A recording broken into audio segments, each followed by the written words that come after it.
नमः श्रीकृष्णाय शुद्धाय ब्रह्मणे परमात्मने योगेश्वराय योगाय तमामयं शरणं गतः। बन्नौ सद्गुरु चरण को करो धनी प्रेम प्रणाम। अशुभ हरण मंगल करण धनी देवचंद्र जी नाम। देवचंद्र जी को दर्श दियो जो है पूर्ण रूप।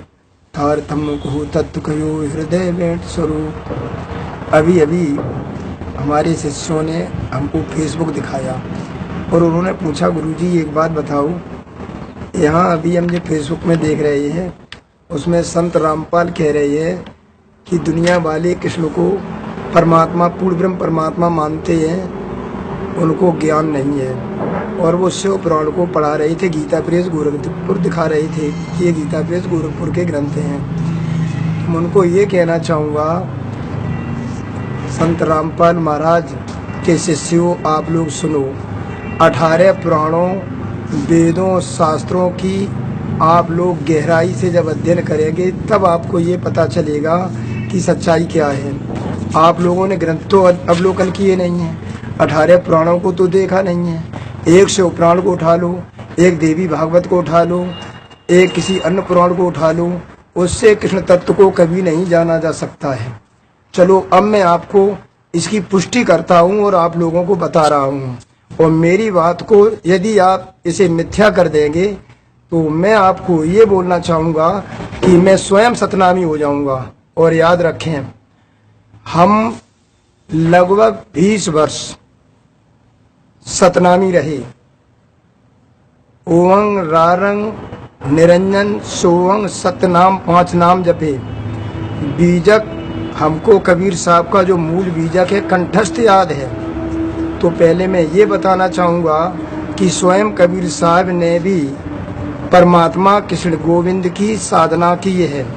बीजक में हिंडोले आए हैं। सबसे पहले बीजक में आया रमैनी, उसके बाद में आया सबद, हिंडोला सबद। तो हिंडोले के अंदर आप देखेंगे तो बहुविध चित्र बनाए के हर कीना कीड़ा रास, जाए न अच्छा झूलवे की ऐसी बुद्ध के पास। झूलत झूलत बहुयुग बीते चारों युग 4 मास, जाए न अच्छा झूलवे सी ऐसी बुद्ध के आस। दास कबीर गोपाल बीनती सरल हरि तो बुआए। कबीर साहब स्वयं कहते, प्रभु झूलत झूलत जन्म लेते लेते सांसों के झूलों में झूलते झूलते अनेक जन्म बीत गई। अब मेरी इच्छा है कि हमें आपकी शरण में ले लूं। गुरु गोविंद दोनों खड़े काखे लागू पाए, बलिहारी गुरु आपने गोविंद यो बताए। तो ये गोविंद कौन है? कृष्ण है। कबीर साहब स्पष्ट शब्दों में कह रहे हैं कि धन्य हमारे गुरुदेव जो आपने हमको गोविंद बता दिए, वो गोविंद ही कृष्ण हैं। परंतु तुम लोग कृष्ण तत्व को नहीं जानते हो। इसीलिए भगवान कृष्ण ने गीता में कहा है, तद्वेद प्रणपातेन परपसनेन सेवया उपदेशं ते नरा तत्व ज्ञान दर्शना। अरे किसी तत्व ज्ञानी महात्मा के पास जाओ अर्जुन, और अनुनय विनय पूर्वक साष्टांग दंडवत प्रणाम करने के पश्चात उस तत्व कृष्ण तत्व को गहराई से जानो समझो, तब कहीं मेरे को प्राप्त हो सकते हो। अब मैं आपको संक्षेप में गीता प्रेस गोरखपुर के जो शिव पुराण अभी हम फेसबुक पे हमें बच्चे दिखा रहे थे, उसके अनुसार मैं आपको इसका एक काट दिखा रहा हूँ। सुनिए अच्छी तरह से। कृष्ण कृष्ण सब कोई कहे, भेद न जाने कोई, लीला तो एक विध सही पर भेद 3 विध हुए। पहला है वैकुंठ का, दूजा है गोलोक, तीजा धाम अखंड का, जाना बिरला कोई। सृष्टि की रचना भागवत पुराण के अनुसार, देवी भागवत के अनुसार, ब्रह्म वैवर्त पुराण के अनुसार, अच्छी तरह से समझें ब्रह्मांड पुराण के अनुसार। सबसे पहले गर्भोदिक समुद्र शेषाई नारायण, उसके ऊपर पाताल लोक, उसके ऊपर महातल लोक, उसके ऊपर रसातल लोक, उसके ऊपर तलातल लोक, उसके ऊपर सुतल लोक, उसके ऊपर बितल लोक, उसके ऊपर अतल लोक, उसके ऊपर पृथ्वी जिसे मृत्यु लोक कहते हैं। मृत्यु लोक के ऊपर भूर्व लोक जो पितरों का स्थान है। भूर्व लोक के परे है स्वर्ग लोक, देवी देवताओं का स्थान। इसके ऊपर जन लोक, उसके ऊपर तपलोक तपस्वियों का स्थान, उसके ऊपर सतलोक, उसके ऊपर वैकुंठ धाम ब्रह्मा विष्णु महेश के लोक। इसके ऊपर 8 आवरण, इसे अष्टधा प्रकृति कहते हैं। पहला आवरण मिट्टी का, मिट्टी से 10 गुना जल, जल से 10 गुना अग्नि, अग्नि से 10 गुना वायु, वायु से 10 गुना आकाश, आकाश से 10 गुना मन, मन से 10 गुना अहंकार, ये अष्टधा प्रकृति बोली जाती है। इसके ऊपर आया ओम जो स्वरूप गायत्री, इसके ऊपर प्रतिबिंबित ओम, उसके ऊपर आया महानारायण महाविष्णु। ये महाविष्णु का वर्णन देवी भागवत के 9वें स्कंद में अच्छी तरह पढ़ लेना आप लोग रामपाल के शिष्यों। देवी भागवत में अच्छी तरह से 9वें स्कंद में पढ़ना, गीता प्रेस गोरखपुर की गीता प्रेस में कि महाविष्णु कौन है, ये महाविष्णु का वर्णन पढ़ना। इस महाविष्णु के एक रोमकूप में असंख्यों ब्रह्मांड है। प्रति ब्रह्मांड में एक ब्रह्मा, एक विष्णु, एक महेश हैं। इसी प्रकार महात्मा तुलसीदास ने उत्तरकांड में लिखा है कि भगवान राम के अंदर जब काकभूषण प्रवेश कर गए तो उनके अंदर असंख्यों ब्रह्मांड, असंख्यों ब्रह्मा विष्णु महेश सब कुछ दिखा। यही कारण है देवी भागवत के बाद अब मैं आपको और बोलता जा रहा हूँ। महाविष्णु के परे आया सदाशिव। ये सदाशिव ब्रह्मवैवर्त पुराण देख लें अच्छी तरह से। ये ब्रह्मवैवर्त पुराण गीता प्रेस गोरखपुर का है। इस ब्रह्मवैवर्त पुराण में देखें, ये पंचमुखी सदाशिव जिनको महाकाल कहते हैं, ये पंचमुखी सदाशिव जिनको महाकाल कहते हैं, ये पंचमुखी सदाशिव गोलोक धाम के कृष्ण से प्रकट होते हैं। ये सदाशिव महाकाल हैं। इन्हीं को निराकार ओंकार मूलम तुरीयम गिराज्ञान गोतीत मीसम गिरीशम करालम महाकाल कालम कृपालम निराकार ओंकार, इन्हीं को कहते रामचरितमानस का प्रमाण दे रहा हूँ। ये महाकाल सदाशिव ओंकार निराकार और पंचमुख 10 भुजा 15 नेत्र के हो जाए। अच्छी तरह से आंख खोल के शिव पुराण में पढ़ो, अच्छी तरह से देख लो। शिव पुराण में गोलोक धाम का भी वर्णन आया है। सदाशिव जब निराकार हो जाते हैं, इसी निराकार के ऊपर शाखा पे सतलोक है, जहाँ कबीर साहब सतलोक की 5 विभूतियां हैं। कबीर साहब, सनकादिक ऋषि, सुखदेव जी महाराज, महाविष्णु और सदाशिव, इन्हीं सतलोक में श्वेतदीप, पुष्करदीप, नित्य वैकुंठ है। इस सतलोक के ऊपर आया प्रतिबिंबित गोलोक धाम। इस प्रतिबिंबित गोलोक धाम को राधा स्वामी और आप लोग कहते हैं अनामी लोग। और राधा स्वामी की सार भजन पुस्तक में शब्द नंबर 7वां 8वां 6वां पढ़ लेना अच्छी तरह से। गोलोक प्रतिबिंबित गोलोक धाम को देख करके कबीर साहब ने कहा, हाँ कहे तो है नहीं, ना कही ना जाए, हाँ ना ही के बीच में साहिब रहे समाये। क्योंकि कबीर साहब कहते हाँ कहते हैं तो समझ में नहीं आता है, पकड़ में नहीं आती, और ना कहते तो दिखाई देते हैं कौन राधा और कृष्ण।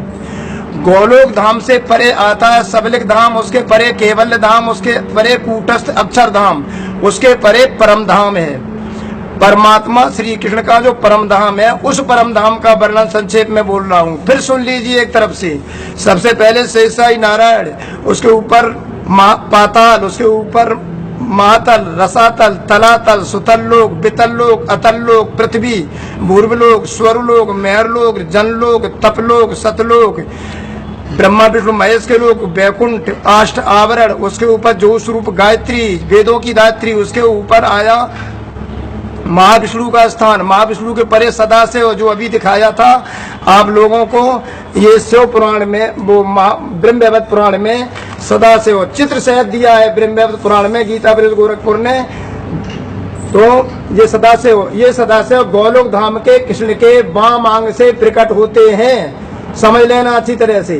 इन महाविष्णु को सदाशिव के पश्चात ऊपर गोलोक धाम के परे सबलिक धाम, केवल धाम, कूटस्थ अक्षर धाम और परम धाम। इसी परम धाम को गीता के 15वें अध्याय के 6वें श्लोक में कहा है, न तद वास्ते सूर्यो न शशांको न पाप का यद्गत्वा नांद्रवर्तन्ते तद धाम परमम मम। वो मेरा परम धाम है जहाँ पहुंचकर वापस नहीं आते हैं। अरे अब थोड़ी तो बुद्धि लगाओ आप लोग। परम धाम पहुंचकर कोई भी आत्मा जागृत होकर के पुनः संसार में नहीं आती है। यदि सतलोक ही परम धाम है तो कबीर साहब क्यों आए धरती पर?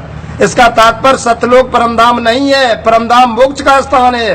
परमधाम से किसी को आना नहीं पड़ता है, वहां जाना तो है, पहुंच जाएंगे मोक्ष को, लेकिन आना नहीं है। अब मैं आपको दिखाऊं, कृष्ण त्रिधा लीला है, परमात्मा कृष्ण की त्रिधा लीला है। देखें अच्छी तरह से देवी भागवत। ये मैं देवी भागवत मूल टीका संस्कृत की है। रामपाल जी से कहो संस्कृत को पढ़ना सीखें। अरे तुम लोग पूरे देश को, पूरे विश्व को गुमराह क्यों कर रहे हो? 18 पुराण सभी संस्कृत भाषा में। पहले अच्छी तरह से हमारी जो देवीय भाषा है, देववाणी संस्कृत को अच्छी तरह अवलोकन करें, ज्ञान करें, तब पुराणों की बात करें, तब उपनिषदों की बात करें, तब वेदों की बात करें, तब शास्त्रों की बात करें। अच्छी तरह देखिए, ये देवी भागवत है और देवी भागवत में भी मैं आपको दिखा रहा हूँ कि कृष्ण 3 है और कृष्ण की त्रिधा लीला है, ऐसे राधा जी की भी त्रिधा लीला है। तुम लोग केवल देखिए परम, ये अच्छी तरह से इसी देवी भागवत में दिखा रहा हूँ, अच्छी तरह से देखें। परम धाम की राधा जी और राधा जी से गोलोक धाम की राधा जी प्रकट होती हैं और गोलोक धाम की राधा जी से प्रकट राधा जी की लक्ष्मी जी प्रकट होती हैं। यानी बैकुंठ धाम की भगवान विष्णु की प्रिया लक्ष्मी जी, बैकुंठ धाम की लक्ष्मी जी महारानी 4 भुजा की, और बैकुंठ के 50 करोड़ योजन दूरी पर है गोलोक धाम की राधा जी और परम धाम की राधा जी। ये गोलोक धाम देवी भागवत में 50 करोड़ योजन है बैकुंठ से गोलोक धाम के अत परे है परम धाम। अच्छी तरह समझ लो, तब पुराणों की बात करें। अब मैं शिव पुराण की बात भी बताऊंगा आपको बाद में, अच्छी तरह समझो। जैसे अभी मैंने आपको चित्र दिखाया उसी प्रकार आप अच्छी तरह देखें। ये गीता प्रेस गोरखपुर का ये ब्रह्मवैवर्त पुराण का कल्याण है। ये गीता प्रेस गोरखपुर का ये ब्रह्मवैवर्त पुराण का कल्याण है जो जर्जर स्थिति में है इस समय। ये मेरे पास बहुत पुराना ग्रंथ रखा हुआ है। ब्रह्मवैवर्त पुराण को अच्छी तरह से अवलोकन करें, उसी में ये चित्र दिया गया है। गीता प्रेस गोरखपुर वालों अच्छी तरह देख लेना, आप लोग इसको अच्छी तरह पढ़ना। परम धाम के श्री कृष्ण से गोलोक धाम के श्री कृष्ण का प्रकट होना और गोलोक धाम के श्री कृष्ण से चतुर्भुजी भगवान विष्णु का प्रकट होना। इसका तात्पर्य बैकुंठ के भगवान विष्णु, गोलोक धाम के भगवान कृष्ण राधा कृष्ण और परम धाम के परमात्मा कृष्ण जो कभी धरती पर जन्म नहीं लेते हैं, ये तो आवेश रूप में परमात्मा गोलोक धाम के कृष्ण पर आए, नंद के यहाँ खेले हैं, इसलिए नंद के यहाँ परमात्मा श्री कृष्ण कहलाए हैं। अच्छी तरह समझ लो मेरे भाइयों, मेरे देश के लोगों, कृष्ण तत्व से बढ़कर के दूसरा तत्व 18 पुराणों में नहीं है, याद रखो।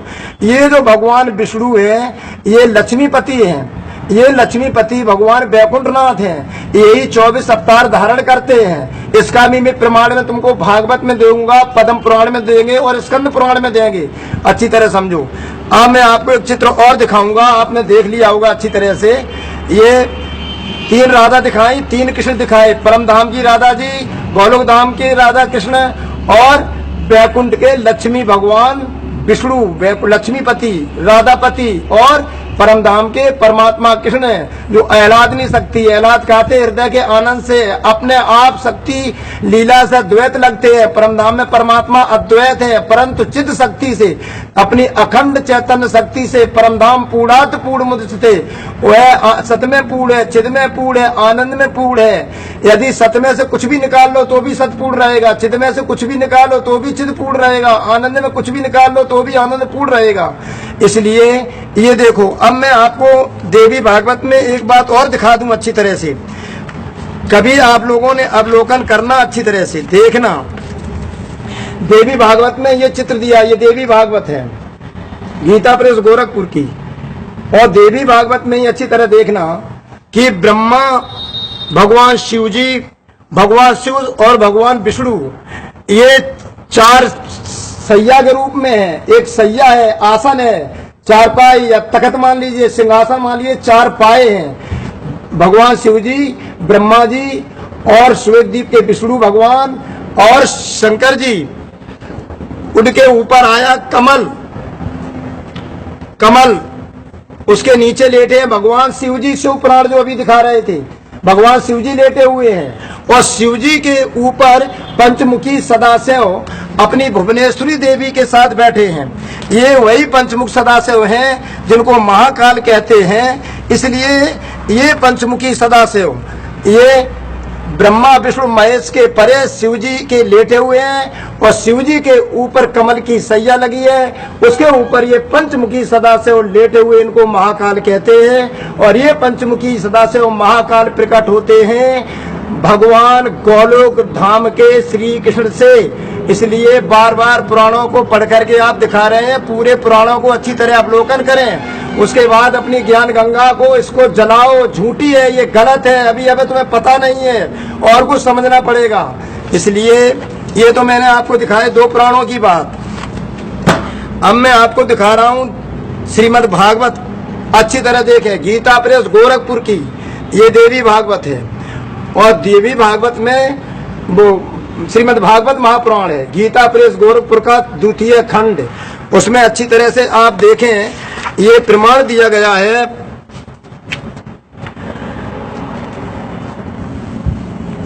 ये प्रमाण दिया गया है स्कंद पुराण से।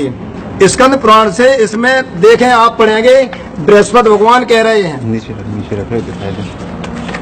बृहस्पति भगवान कह रहे हैं, अपनी माया से पुरुष रूप धारण करने वाले परमात्मा श्री कृष्ण ने जब सृष्टि के लिए संकल्प किया, तब उनके दिव्य विग्रह से 3 पुरुष प्रकट हुए। इनमें विग्रह माने मतलब वास्तविक स्वरूप से नहीं, उनकी योग माया से प्रकट हुए 3 पुरुष। उनमें रजोगुण की प्रधानता से ब्रह्मा, सतगुण की प्रधानता से विष्णु और तमोगुण की प्रधानता से रुद्र प्रकट हुए। इन्हों तीनों देवताओं ने तपस्या की अच्छी तरह से, और तपस्या करके ब्रह्मा ने तपस्या की, इसी में अच्छी तरह पढ़ना। फिर भगवान शिव ने तपस्या की, उसी प्रकार भगवान विष्णु ने तपस्या की।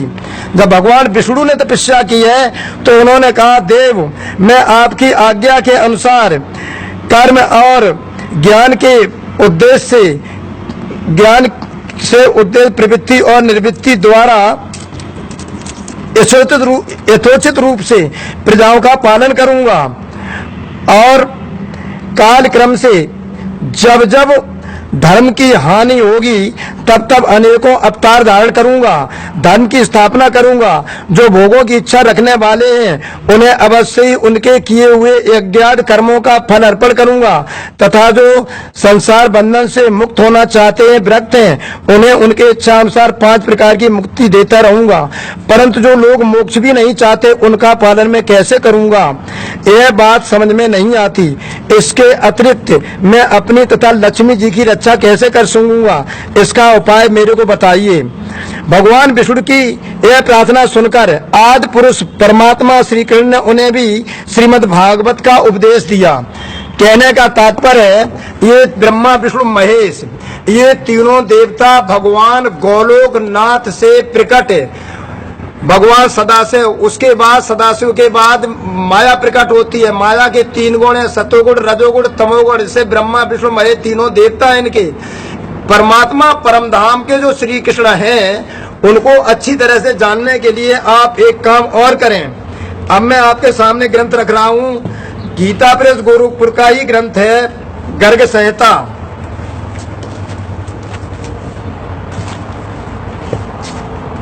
इस गर्ग संहिता को अच्छी तरह देखें। गीता प्रेस गोरखपुर से गर्ग संहिता देखें, या ब्रह्मवैवर्त पुराण देखें, या फिर वेंकटेश्वर पुरेश से भी ग्रंथ गर्ग संहिता मंगा सकते हैं। इसमें जो भी लिखा है विद्वानों ने अच्छी तरह देखें। ये गर्ग संहिता गीता प्रेस गोरखपुर की ही है। स्पष्ट शब्दों में कहा है, अवतार 3 प्रकार के होते हैं, वो अवतार 6 प्रकार के होते हैं, और वो 6 प्रकार के अवतार अच्छी तरह पढ़ें। सनकादिक जी ने पूछा, मुनिवर, संतों की रक्षा के लिए भगवान कितने प्रकार के अवतार धारण करते हैं, मुझे बताने कृपा करें। नारद जी बोले, राजन, व्यास आदि मुनियों ने अंश, आवेश, कला, पूर्ण और परपूर्णतम, ये 6 प्रकार के अवतार बताए हैं। इनमें छठा अवतार परपूर्णतम अवतार साक्षात भगवान श्री कृष्ण हैं। मरीच आदि अंशावतार है, ब्रह्मा आदि अंशावतार है, कपिल एवं कूर्म प्रवृत्ति ये कला अवतार है, परशुराम आदि आवेशावतार कहे गए, नरसिंह, राम, श्वेत दीपाधिपति, हरि, वैकुंठ, यज्ञ और नारायण ये पूर्णावतार है, एवं साक्षात भगवान श्री कृष्ण परपूर्ण उत्तम अवतार है। इसलिए परमात्मा श्री कृष्ण अवतार का तात्पर्य है आवेश में आए हैं। गोलोक धाम के कृष्ण के ऊपर परम धाम के कृष्ण का एक आवेश था। आप गीता प्रेस गोरखपुर से राधा माधव चिंतन नामक ग्रंथ को अच्छी तरह पढ़ना। गीता प्रेस गोरखपुर से राधा माधव चिंतन में स्पष्ट शब्दों में स्वामी जयदयाल गोविंद का और परम पूज्य हम तो आज कहते हैं, जिन्होंने हनुमान पोद्दार, जिन्होंने आज धार्मिक साहित्य की गंगा बहाई है। मैं तो आज हमारे बीच में नहीं है। मैं हम छह द्वार गोविंद का स्वामी अखंडानंद जी महाराज, जो भारत के धुरंधर पुराण मर्मज्ञ थे, उन्होंने राधा माधव चिंतन में स्पष्ट देखना कि देवकी के पुत्र भगवान वासुदेव हैं, ये भगवान विष्णु हैं। इनको वृंदावन ब्रज में क्षेत्र में रहने का अधिकार नहीं था, इसलिए इनको द्वारका भेजा। परंतु वृंदावनम प्रत्यज्यम पादमेकम न गच्छति, वृंदावन को छोड़कर एक पैर बाहर नहीं जाएंगे। वो परमात्मा कृष्ण है, यानी यशोदा के लाल को देवकी का लाल नहीं कह सकते हैं। ये 18 पुराणों में अच्छी तरह पढ़ो, तब कहीं परमात्मा कृष्ण के तत्व को जानोगे। ऐसे परमात्मा कृष्ण भगवान विष्णु के अवतार नहीं है, समझ लीजिए। भगवान के विष्णु के अवतार तो देवकी नंदन है, क्योंकि 24 अवतार धारण करते हैं वैकुंठनाथ, ना कि परमात्मा। परमात्मा कभी माता माँ की गर्भ में नहीं आता है, इसलिए देवकी नंदन परमात्मा श्री कृष्ण नहीं है, देवकी नंदन वासुदेव कृष्ण है। और देवकी यशोदा नंदन वो परमात्मा कृष्ण है। परमात्मा ने कभी अपने हाथ में अस्त्र शस्त्र धारण नहीं किया। परमात्मा कृष्ण ने बाल अवस्था में खेलते खेलते पूतना का वध नहीं किया, उद्धार किया और गोवर्धन उठाया, सब कभी शस्त्र नहीं लिया। ये 11 वर्ष 52 दिन की लीला परमात्मा कृष्ण की है। और रास लीला करने के बाद ब्रह्मात्माओं के साथ परम धाम की सुरता, परम धाम का आवेश चला गया। अब रहे गोलोक धाम के कृष्ण। गोलोक धाम के कृष्ण ने दोबारा जो रास हुआ है, उसमें भगवान शिव जी पधारे हैं और गोपीसुर रूप, गोपी रूप धारण करके तब गोपीसुर कहलाए हैं। इस रास के पश्चात वेद ऋचाएं जो गोपियों के रूप में थी, उनको सांत्वना दी। उसके बाद गोलोक धाम के कृष्ण ने कंस का उद्धार किया और कंस का उद्धार करने के बाद भगवान गोलोकनाथ सीधे वृंदावन आए। अच्छी तरह ब्रह्मवाद पुराण पढ़ना, ये किसी ने नहीं जान पाया। गोलोकनाथ के तेज में छिपे थे भगवान देवकी नंदन वैकुंठनाथ। उनको फिर उज्जैन भेजा गया अध्ययन करने के लिए। अध्ययन करने के पश्चात संदीपन गुरुदेव के गुरुकुल से आते हैं, मथुरा में जरासंध आदि का उद्धार करते हैं। वहां पे उन्होंने अस्त्र मंगाए हैं, क्योंकि ये भगवान 16 कला के अवतार हैं। परमात्मा कलातीत, कलातीत कल्याण कल्पांतकारी, ये कलाओं से अतीत तो सदाशिव ही है और सदाशिव गोलोक धाम के कृष्ण से प्रकट होते हैं। इसलिए परमात्मा कभी कलाओं में नहीं बनते हैं, परमात्मा परम धाम के हैं। अब मैं आपको एक बात बहुत गहरी बताना चाहूंगा। इस प्रकार जो हमने अभी आपको परमात्मा श्री कृष्ण की त्रिधा लीला का दिग्दर्शन कराया और बताया, कहने का तात्पर्य है गोलोक धाम के कृष्ण, परम धाम के कृष्ण और नीचे है वैकुंठ धाम कृष्ण। वैकुंठ धाम के लक्ष्मीपति भगवान विष्णु, उनसे परे पंचमुखी सदाशिव, उनके परे सतलोक, उसके परे पृथ्वीमृत गोलोक धाम, उसके परे नित्य गोलोक धाम। नित्य गोलोक धाम में राधा कृष्ण से ही पंचमुखी सदाशिव प्रकट हुए बताया। उसके अतपरे सबलिक धाम, केवल धाम और कूटस्थ अक्षरधाम, उसके परे परम धाम। इस परम धाम के लिए जिन परमात्मा कृष्ण की बात हम कर रहे हैं, उन्हीं कृष्ण के लिए युधिष्ठिर ने महाभारत में ये व्याख्यान शांति पर, ये देखें गीता प्रेस गोरखपुर का महाभारत है, गीता प्रेस गोरखपुर का ये महाभारत का शांति पर्व है, वो 5वां खंड है। इसे अच्छी तरह से इसके अध्याय संख्या आप पढ़ेंगे 47 को और श्लोक संख्या पढ़ेंगे 92 और अच्छी तरह से 92 श्लोक को अच्छी तरह पढ़ेंगे। 92 श्लोक में आया है एकोपि 92 श्लोक में आया एकोपि कृष्णस्य कृता प्रणामो दशाश्वमेधा भृतेन तुल्या दशाश्वमेधी पुण्येति जन्म कृष्ण प्रणामीना पुनर्भवाय। भगवान श्री कृष्ण को एक बार भी प्रणाम किया जाए तो यह 10 अश्वमेध यज्ञों के अंत में किए गए स्नान समान फल देने वाला है। इसके सिवा प्रणाम में एक विशेषता है, 10 अश्वमेध करने वाले का तो पुनः संसार में जन्म होता है, किंतु श्री कृष्ण को प्रणाम करने वाला मनुष्य फिर भव बंधन में नहीं पड़ता है। जिन्होंने श्री कृष्ण का भजन का ही व्रत ले रखा है, जो श्री कृष्ण का ही निरंतर स्मरण करते हुए ही रात को सोते हैं और उन्हीं का स्मरण करते हुए सवेरे उठते हैं, वे श्री कृष्ण स्वरूप होकर उनमें इस तरह मिल जाते हैं जैसे मंत्र पढ़कर हवन किया हुआ घी अग्नि में मिल जाता है। परमात्मा श्री, ये मैं आपको महाभारत गीता प्रेस गोरखपुर का पढ़ा रहा हूँ। इतना ही नहीं, इसी महाभारत के खंड में एक चीज बहुत अच्छी दिखाई गई है, जो मैं आपको बोल रहा हूँ उसे अच्छी तरह से देखें। महाभारत के शांति पर्व में अध्याय संख्या 198 में आया है, जो वहाँ पर पितामह भीष्म से युधिष्ठिर ने पूछा है, पितामह हमको एक बात बता दीजिए, यदि किसी प्रकार परम धाम का कोई जाप कर रहा है, परम धाम के परमात्मा को प्राप्त करने के लिए मंत्र कौन है? यदि मंत्र मिल भी जाए तो परम धाम का जाप करने लग जाए, तो परम धाम का जाप करने के लिए कोई भूल भी हो जाए तो उसे कौन सा नरक मिलेगा? इस संबंध में मैं आपको बहुत अच्छी बात बोल रहा हूँ। देखें अच्छी तरह से, ये महाभारत का वही महाभारत पंचम खंड शांति पर्व सचित्र गीता प्रेस गोरखपुर का है। देखें अच्छी तरह से, महाभारत के इस शांति पर्व के मोक्ष धर्म पर्व में अध्याय संख्या है 198 और 198वें अध्याय में आप पढ़ेंगे, यहाँ पर परम धाम के अधिकारी जापक के लिए देव लोग भी नरक तुल्य इसका प्रतिपादन करते हैं। यह युधिष्ठिर ने पूछा, दादाजी जप करने वाले यानी परम धाम का हमको परमात्मा कृष्ण का मंत्र भी मिल जाए, जाप करने लग जाए, कोई भूल भी हो जाए तो कौन सा नरक मिलेगा? तो इन पूरे अध्याय में विधिवत पितामह भीष्म ने युधिष्ठिर को देवताओं के सब लोगों का वर्णन करते हुए फिर अंत में उन्होंने कहा है, तात, वरुण, कुबेर, इंद्र और यमराज, इन चारों लोकपालों शुक्र, बृहस्पति, मरुद्रगण, विश्वदेव, साध्य, अश्विनी कुमार, रुद्र यानी 11 रुद्रों में भगवान शिव जी भी आ गए, आदित्य के 12 पुत्र हैं, भगवान विष्णु भी आ गए, वसु तथा अन्य देवताओं के जो ऐसे ही लोग हैं वे सब परमात्मा के परमधाम के सामने नरक ही हैं।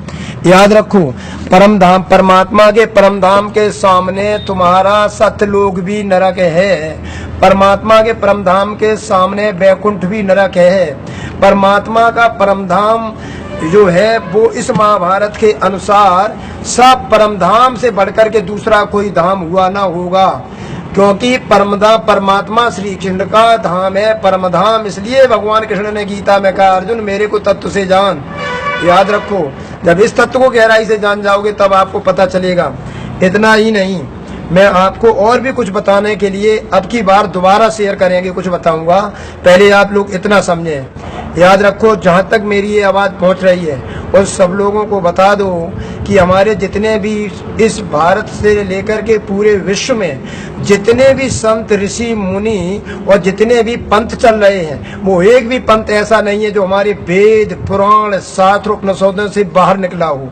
कोई भी धर्म ऐसा नहीं है, चाहे हमारे जैन धर्म हो, चाहे भगवान बौद्ध धर्म हो, कोई भी धर्म हो, चाहे इस्लाम धर्म हो, ऐसा कुछ नहीं है जो हमारे वेद पुराण शास्त्रों से कुछ परे हो। यदि गहराई से देखे जाएं तो इन सब धर्मों की एक स्थान है, व्यवस्था है, अनेक संप्रदाय हैं, लेकिन शुद्ध सनातन का तात्पर्य है जहाँ केवल मानव धर्म है, जहाँ केवल मानव है, वहाँ वर्ण भेद भी नहीं है। श्री भागवत में शब्दों में आया है, पहले एक ही वर्ण था, और वर्ण था हंस वर्ण। भागवत के 9वें स्कंद में आया है, 4 वर्ण भी नहीं थे, केवल एक वर्ण था हंस वर्ण।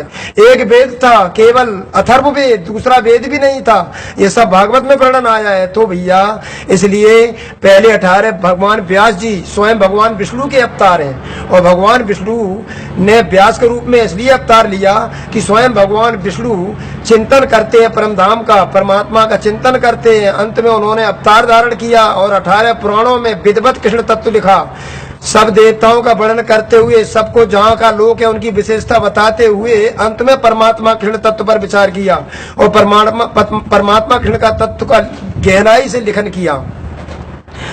फिर पुराणों शास्त्रों के बाद में उसके बाद अक्षरधाम का विधिवत वर्णन किया और वेदांत में उन्होंने अक्षर ब्रह्म का ही विस्तृत वर्णन किया। अक्षर का तात्पर्य आत्म तत्व का विवेचन, कूटस्थ अक्षर आत्म तत्व का विवेचन किया वेदांत में। उत्तर मीमांसा में, याद रखो, पूर्व मीमांसा उत्तर मीमांसा में यही वर्णन दिया, वो अक्षरधाम है। इसलिए गीता के 8वें अध्याय को अक्षर ब्रह्म योग नाम ही दिया गया है।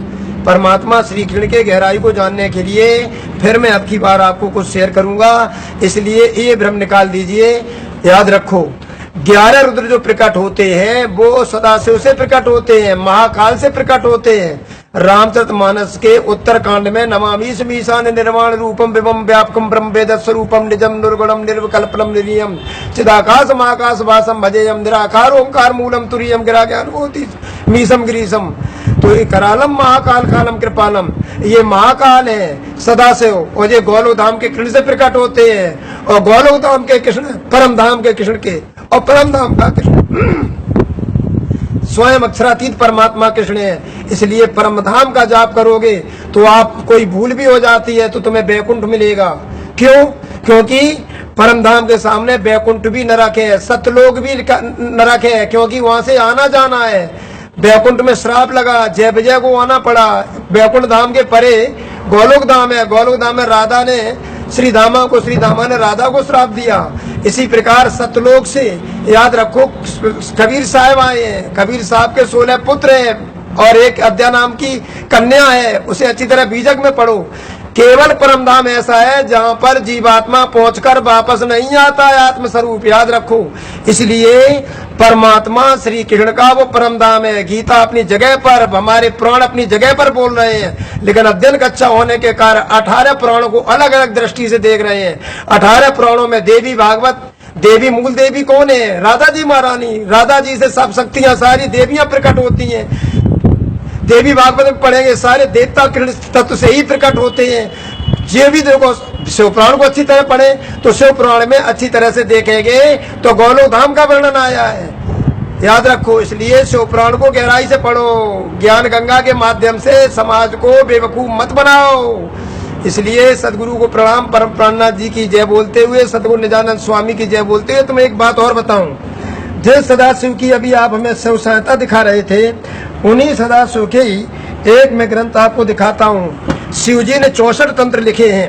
उन 64 तंत्रों में एक नारद पंचरात्र भी है। आप बनारस जाएं और परम पूज्य कोई संत व्याकरणाचार्य हो, अच्छे संत, उनसे आप मांगे तो आपको नारद पंचरात्र और ये महेश्वर तंत्र नामक का ग्रंथ देंगे।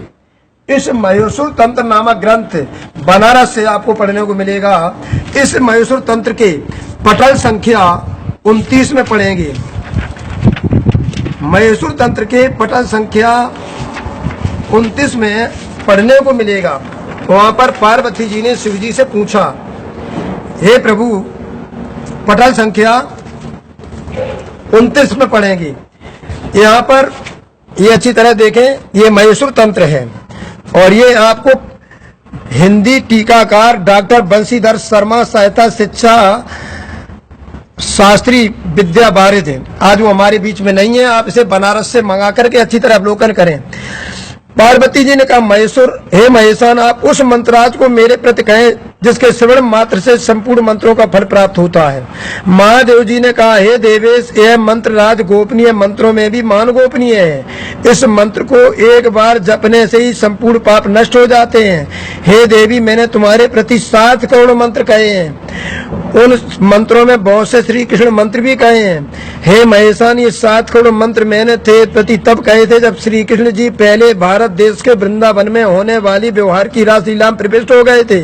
उस समय मैंने तेरे प्रति 7 करोड़ मंत्र तो कह दिए, किंतु मुख्य मंत्र को नहीं कहा था, अत्यंत गोपनीय होने से। इसीलिए हमें लगता है इसी महेश्वर ग्रंथ से हमारे परम पूज्य गोस्वामी तुलसीदास लिखते हैं, खग जाने खगई की भाषा जैसे उमा गुप्त कर रहा था। ऐसे ही कबीर साहब से जब धर्मदास ने पूछा, प्रभु मूल मंत्र कौन है, मुख्य नाम कौन है, तो इस पर सब कहते हैं, धर्मदास तो ही लाग दुआई, सार शब्द बाहर नहीं जाई। उस समय कबीर साहब ने 5 मुख कह दे, 5 नाम कबीर मुख भाका, छठो नाम गुप्त कर राका। वह छठवां नाम है तारतम महामंत्र, जिसको निज नाम भी कहते हैं। याद रखो, त्रिगुण देव की भक्त में डूब हुआ संसार, कहे कबीर निज नाम बिन कौन लगावे पार। तो कबीर साहब से धर्मदास ने पूछा, प्रभु निज नाम कब प्रकट हो जाएगा? तो कबीर साहब ने स्पष्ट शब्दों में कहा है, ग्रहण परे 34 से 12, कलयुग लेखा हो निर्वारा, बाकी बचा रसा तल जाई, तब निज नाम रहो ठहराई। कलयुग में जब 3500, 3400, 3500, 12 ग्रहण पर चुके हैं, तो कलयुग समाप्ति की ओर होगा। उस समय निज नाम प्रकट हो जाएगा, याद रखो। इसलिए वो निज नाम वेदों के शास्त्रों से प्रकट हो चुका, वो तारतम मंत्र है। तारतम मंत्र को एक बार जप लो, 7 करोड़ मंत्र 7 करोड़ बार जाप कर लो। और ऐसे भी नहीं है तो इसका प्रमाण मैं आपको ब्रह्मवैवर्त पुराण में भी देंगे, लेकिन चलो अभी दे रहा हूं। ब्रह्मवैवर्त पुराण के अंदर आपको पढ़ने को मिलेगा। ब्रह्मवैवर्त पुराण में इस पर शब्दों में आया है,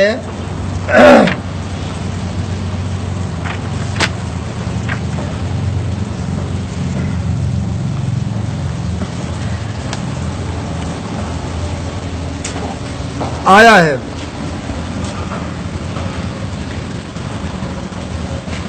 सहस्र नामना दिव्या नाम तिरह वृत्त्याचा यत फलम एका वृत्त्या तु कृष्णस्य तत्फलम लभते नरा।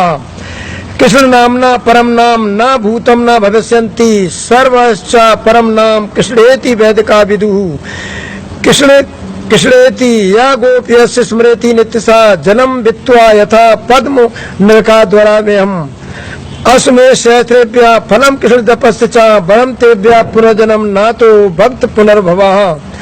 वेद पास सहता प्रदक्षिणम भुवसतम कृष्ण नाम जपस्य कला नानंद षोडशीम सर्वेषामपि यज्ञानां लक्षणानि व्रतानि च तीर्थ स्नान सर्वाण तपस्यासनानि च कृष्णेति मंगलम नाम यशुभात प्रभृते भस्मी भवंत सदस्त महापातक कोट्या। इसकी हिंदी आपको पढ़ा दें। कृष्ण का तात्पर्य उनके नाम अडाकार है, व्यवहार होता है, इसी कारण ये कृष्ण कहे गए जाते हैं। सहस्त्र दिव्य नामों की 3 आवृत्तियां जप करने से जो फल प्राप्त होता है वह फल कृष्ण नाम की 1 आवृत्ति से ही मनुष्य को सुलभ हो जाता है।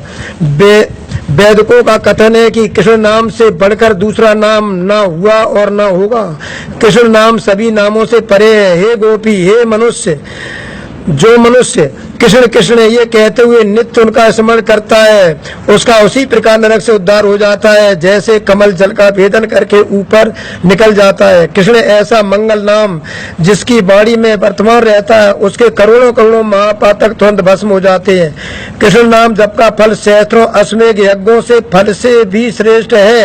यानी 1000 अश्वमेघ यज्ञ कर लो और कृष्ण नाम को जप लो, बराबरी नहीं कर सकते, क्योंकि उनसे पुनर्जन्म की प्राप्ति होती है अश्वमेघ यज्ञ से।